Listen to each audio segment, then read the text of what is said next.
Sebastian Arroyo. I was born on July 11th, 2000 in Sioux City, Iowa. Me llamo Diego Ahumada, 5 de agosto de 1994, en Chile. I was enrolled at Western Iowa Tech Community College, and I was working on my associate's degree to then transfer onto Morningside College here in Sioux City, Iowa. Yo estaba, bueno, en el 2019, yo estaba en Chile, antes de agosto del 2019, y estaba postulando para un programa para poder estudiar artes culinarias en el WIT, en el college de aquí de Sioux City. We met at Western Iowa Tech at the coffee shop there at the time. I think it was the Coffee Spot. Yeah. And it was a cart back then. And I would just always get a coffee, my iced coffee in the morning, and he would be there sometimes. And then, like, it was just kind of like an everyday thing where everybody would be like, oh, hey, how are you? Like, oh. Sí, ahí me acuerdo que le pedí como las redes sociales. Yeah. Y ahí empezamos como a hablar y ahí después nos empezamos como a juntar. Y bueno, como yo estaba en un programa del WIT, hubo unos problemas con el programa de WIT. Y entonces nos tuvimos que ir.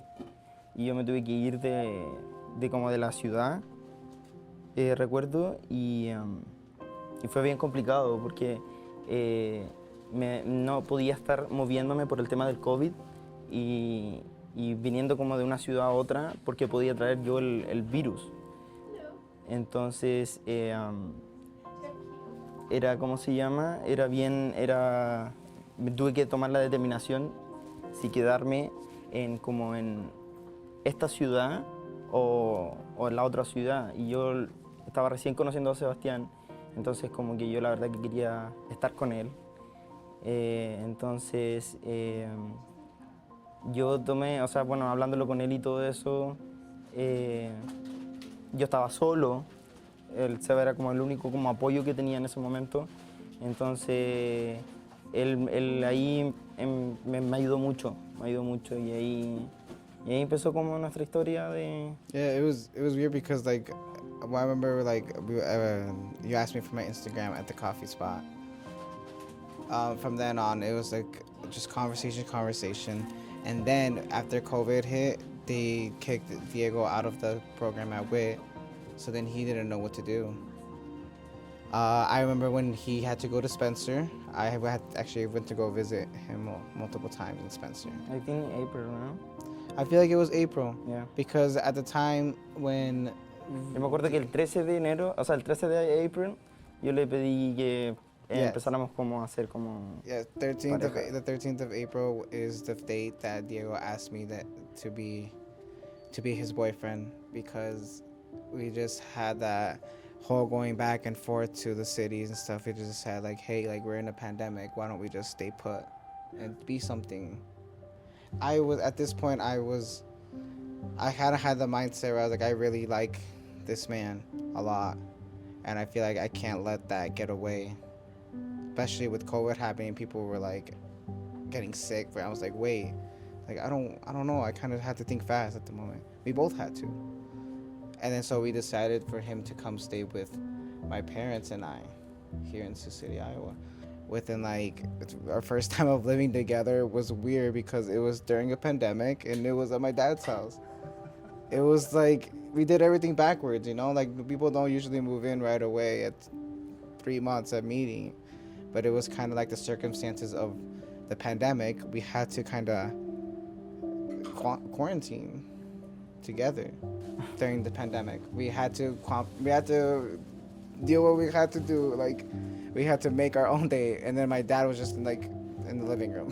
Like that's that's not ideally romantic, but like we made it work, you know. Like y bueno, como dice el Sebastián, el papá de él es un papá soltero y es un papá como clásico, y entonces yo sentía como la obligación, obviamente, de ser respetuoso con todo eso, y si yo sabiendo que me tenía que quedar, como que me iba a quedar en su casa porque era su casa, tenía que hablar con él.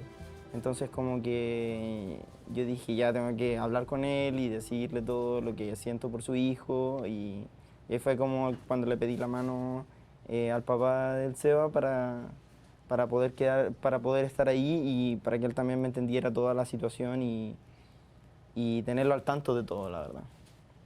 I feel like my dad was like a big part of like letting it all happen when it came to COVID.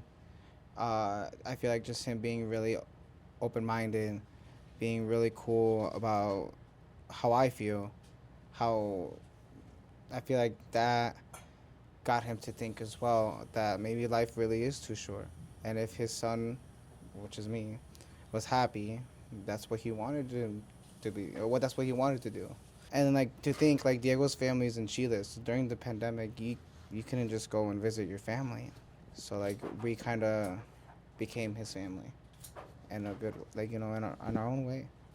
Es bien importante que la familia igual como que esté apoyándote, porque si nosotros la verdad tenemos suerte de que hemos tenido una familia bien que ha estado con nosotros y nos ha apoyado en muchos momentos importantes,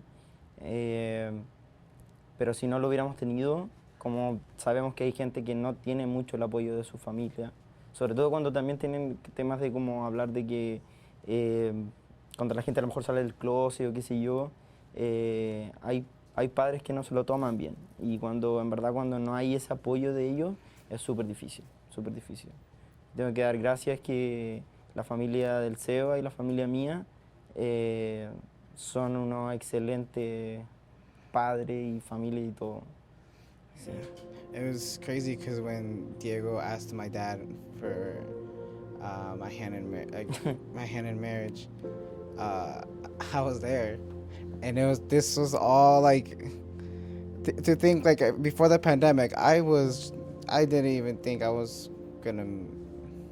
I never thought that I would be really like in love during like everything that was going on. I never would have thought. If you would have told me I would have gotten married during a pandemic, I would be like, you're crazy.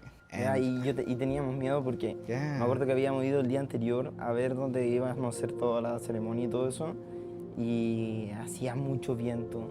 Yeah, we were scared. Yeah, because it was getting cloudy and everything. We're like, no, this is their special day. Oh gosh, this is a sign.